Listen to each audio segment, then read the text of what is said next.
20 million Chinese electric cars were sold last year, boasting bizarre smartphone-like features, including fully functional movie theaters. But to understand how this happened, we have to look back to 2009. The country was fighting massive dependence on imported oil, economic hardships from the 2008 financial crash, and choking air pollution blanketing its major cities.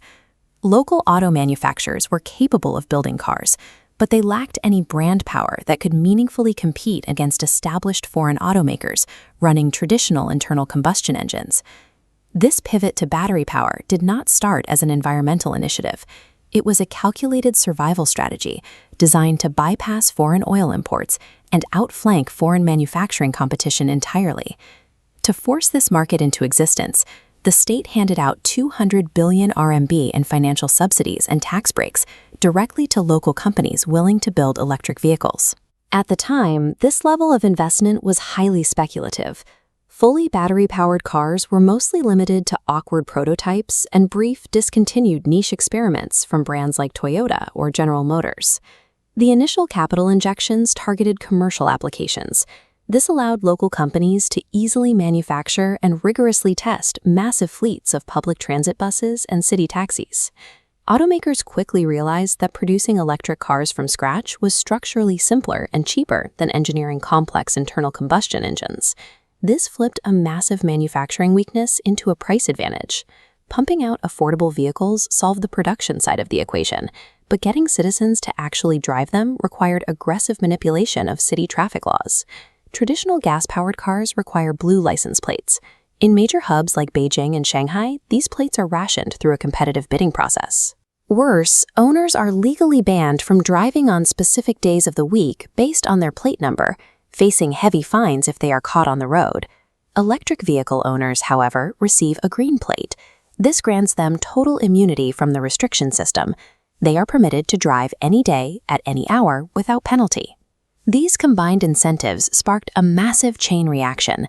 Car prices dropped rapidly, urban air pollution decreased, and civilian energy demands shifted from imported oil to domestic electricity. But consumer adoption did not happen organically. The state rigged the rules of the road so thoroughly that purchasing an EV became the only logical way to survive the daily commute. Curiously, the most dominant players in this new automotive landscape aren't legacy car companies. BYD started out making electronics batteries in the 1990s, while brands like Xiaomi were entirely focused on building smartphones. While American tech conglomerates currently pour their capital into AI models, Chinese tech giants funneled their resources into manufacturing physical vehicles, seamlessly integrating existing software like WeChat directly into the dashboard. By putting software developers in charge of automotive design, the core function of the vehicle changed. It transitioned from a mechanical transport tool into a high-voltage mobile device. This raises an immediate safety question. Does removing tactile, physical buttons in favor of flat digital screens cause dangerous driver distraction? Researchers from the University of Lisbon found that flat screens demand intense visual attention. In their study, 80% of participants swiping touchscreens committed driving errors, compared to only 20% using physical buttons. However, human-computer interaction experts argue that the familiar layout of a smartphone interface actually reduces cognitive load. This tension relies heavily on Fitz's law, a mathematical principle stating that the time required to move to a target is a function of the distance to the target divided by its size. Because drivers lack tactile feedback, digital buttons for essential functions like climate control or media must be made significantly larger and positioned closer to the driver to compensate. The massive layout of a digital dashboard isn't an aesthetic choice. It is a necessary mathematical compromise designed to keep humans alive while operating high-speed computers. A new generation of consumers, raised on tech ecosystems from Alibaba and Tencent, place far less status value on the traditional German luxury car brands that their parents coveted.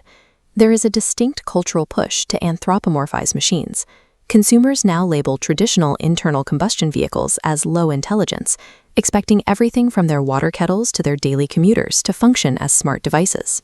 Advanced autopilot systems actively track and then smoothly avoid catastrophic collisions with chaotic wrong-way drivers on busy highways.